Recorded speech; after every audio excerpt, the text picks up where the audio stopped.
Morning children, and welcome back to our third session of SS class. In the previous two sessions we have discussed about the family and many matters related with the family.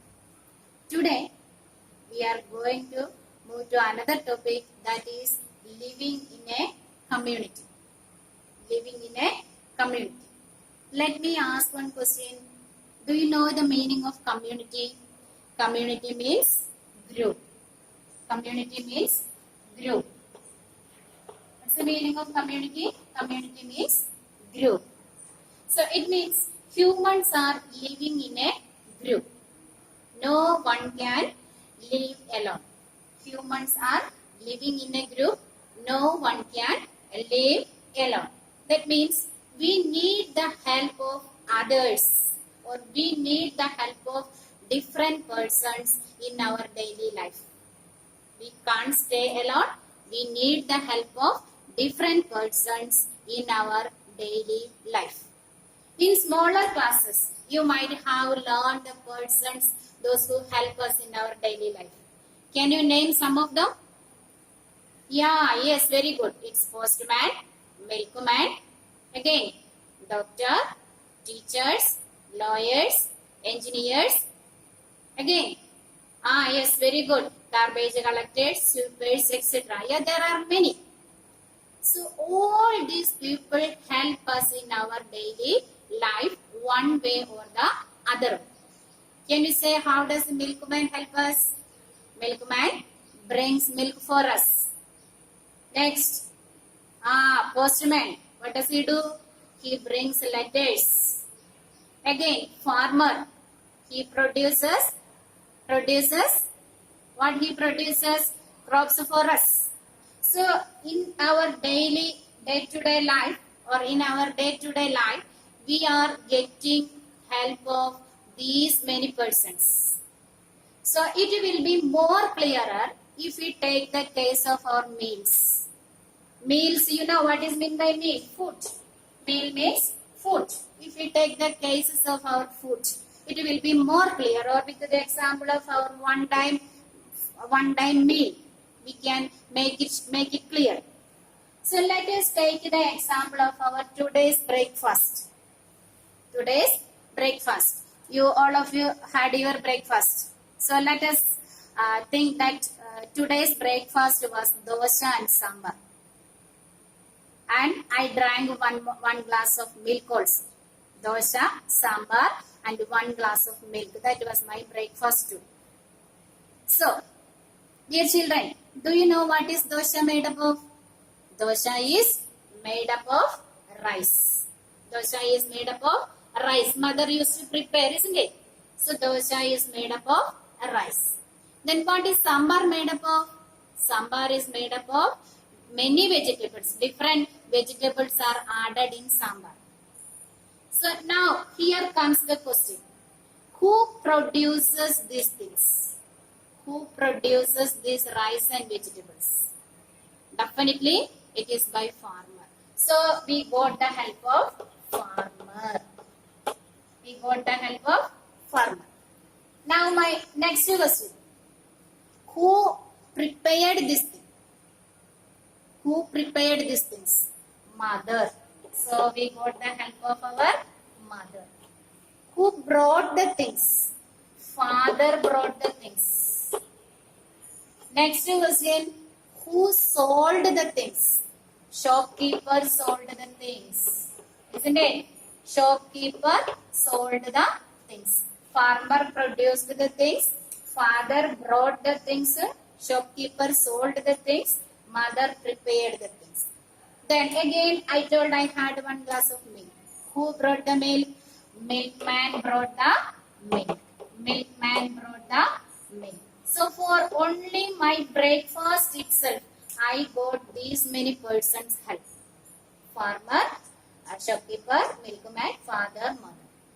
So like that, if we take the cases of meal itself, we are getting these many persons' help.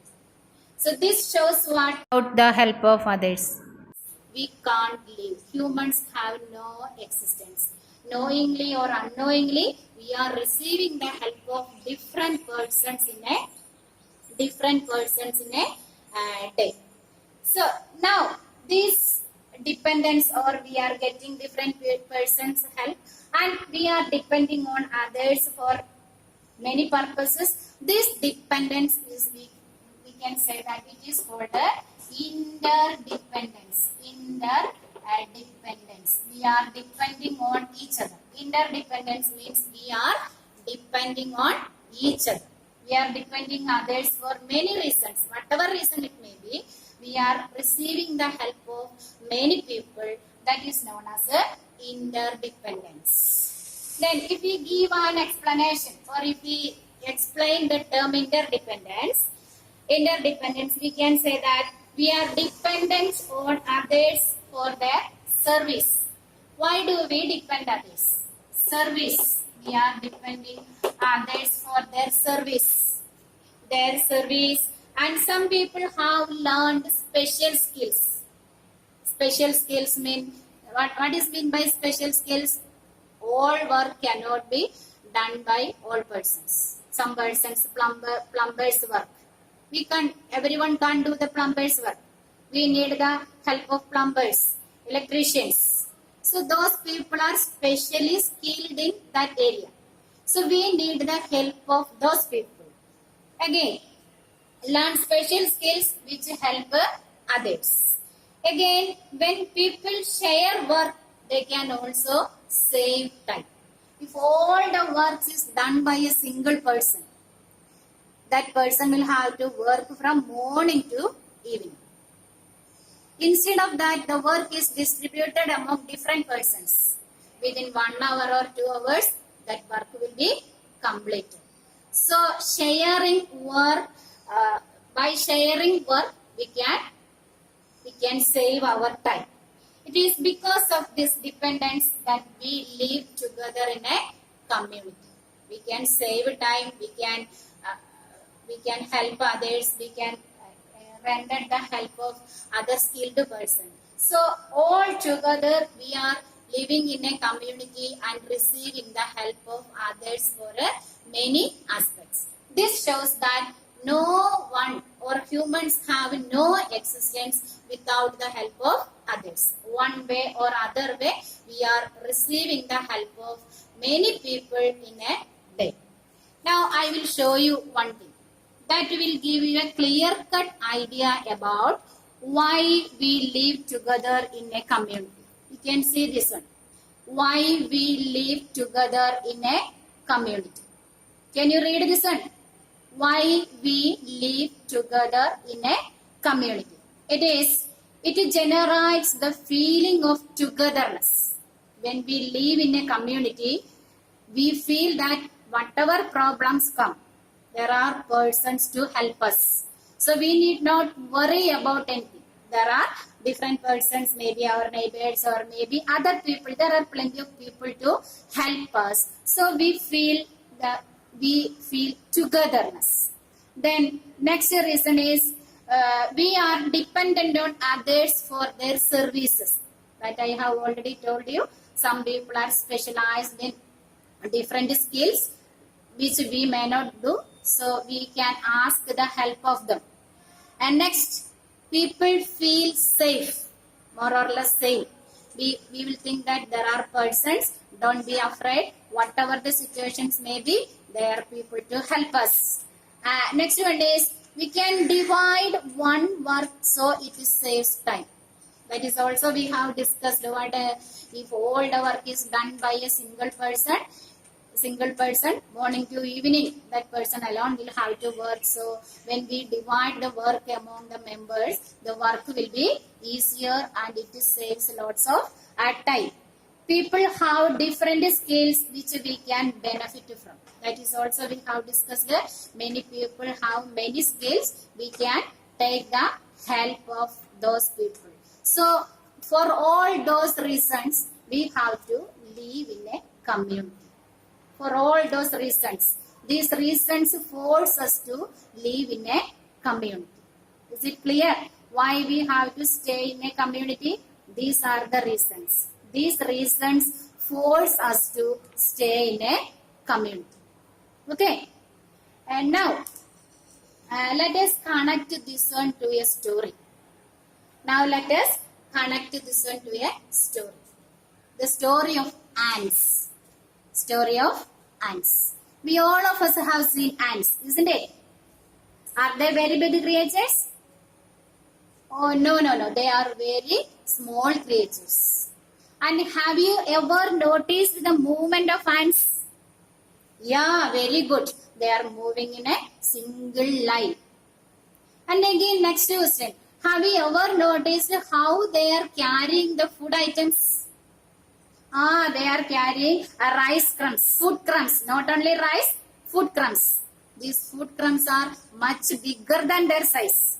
Ants are very small creatures and they are carrying these rice crumbs or food crumbs which is much bigger than their size. And do you know the name of the ant's house? Ant's house is known as ant hill. Ant hill. In an ant hill, there are thousands of ants. Thousands of ants are living in an ant hill. And so that group or that thousands of ants are living in a group. That group of ants are known as ant colonies. Group of ants are known as ant colonies. The house of the ants are known as ant hill, and in an ant hill there will be a group of ants. The group of ants are known as ant colonies. And already I have told you there are thousands of ants in an ant hill. And are everyone doing the same work? No. Their works are different. Among the 1,000 ants, the work is divided among themselves. Some of the ants are workers. Some of the ants are soldiers. Some of the ants are queens. Workers, soldiers and queens. Then, what is the duty of the queens? Lay eggs. What's the duty of the soldiers? Protect the ants. What's the duty of the workers?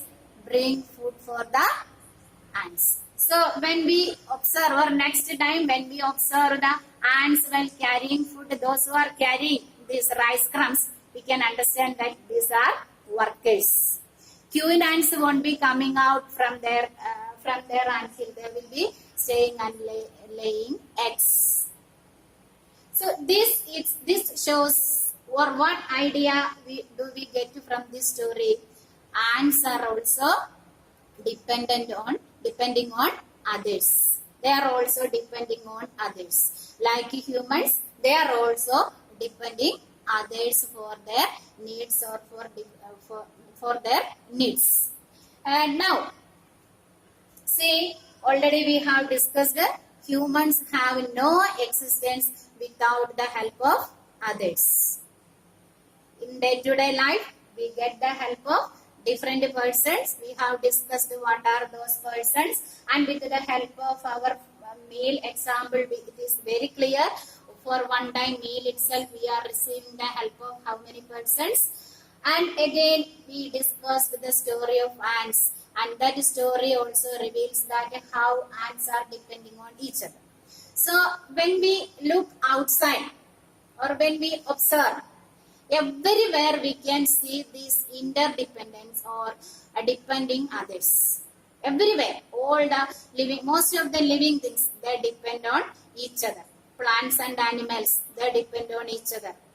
So everywhere, this interdependence we can see. Without this dependence, life is not possible on this earth. Life is not possible on this earth.